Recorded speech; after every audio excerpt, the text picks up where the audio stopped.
টাকা রোজগারের পেছনে দৌড়াবেন, দেখবেন দুনিয়া আপনার পেছনে ছুটছে। নিজের কথা নিজের ভেতরেই গোপন রাখবেন। মনে রাখবেন, যতক্ষণ আপনার কথা আপনার ভেতরে থাকবে ততক্ষণ আপনি নিরাপদ। কোনো কাজকে ছোট মনে করবেন না। মনে রাখবেন, উপোস করে থাকলে কেউ আপনাকে খাবার দিতে আসবে না। একটা সময় সন্তানও তার পিতামাতার কাছে বোঝা হয়ে যায়, তাই চেষ্টা করবেন বোঝা হয়ে ওঠার আগে সরে আসতে। কাউকে ভালোবাসলে কিংবা কাউকে ভালো লাগলে তার ভালো দিক এবং খারাপ দিক দুটোকেই ভালোবাসতে শিখবেন। আপনি তার ভালো দিকটা ভালোবাসবেন আর তার খারাপ দিকটাকে ভালোবাসবেন না, এমন কিন্তু হতে পারে না। জীবনে বন্ধু বান্ধবদের উপর কম বিশ্বাস করবেন। অনেক সময় আপনার ঘনিষ্ঠ বন্ধুরাই আপনার সাফল্যের ওপরে হিংসা করতে পারে।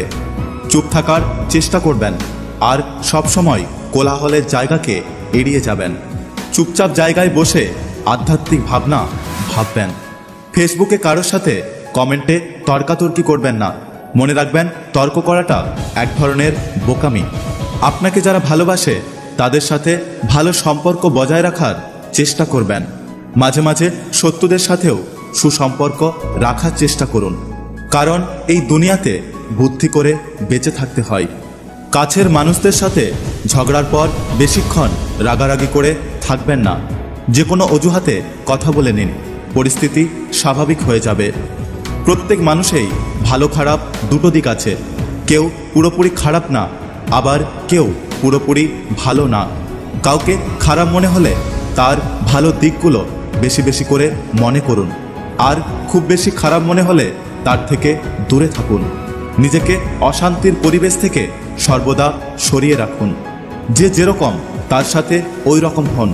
এক্ষেত্রে অতি ভালো হতে গিয়ে প্রতিনিয়ত আঘাত সহ্য করে কষ্ট পাওয়াটা বোকামি। মোট কথা, কেউ যেচে লাগতে এলে তাকে দুহাত দিন। কেউ আপনার সাথে নাটক করলে আপনি তার সাথে সিনেমা করুন, যাতে সে বুঝতে পারে যে কারোর সাথে ছলনা করলে সেও ছলনা করতে পারে। বাবা মা, স্বামী স্ত্রী, সন্তান সহ কাছের মানুষদের অনেক অনেক ভালোবাসুন, যাতে জীবনটা সবসময় রঙিন হয়ে থাকে। নিজের শরীরচর্চা, রূপচর্চা সর্বদাই করুন, শুধু সৌন্দর্যের জন্য নয়, বরং হীনমন্যতা দূর করার জন্য। যদি ভিডিওটি ভালো লাগে পাশে থাকবেন, আর হ্যাঁ, নিজের খেয়াল অবশ্যই রাখবেন। দেখা হচ্ছে পরের ভিডিওতে। ততক্ষণ সুস্থ থাকবেন। Take care.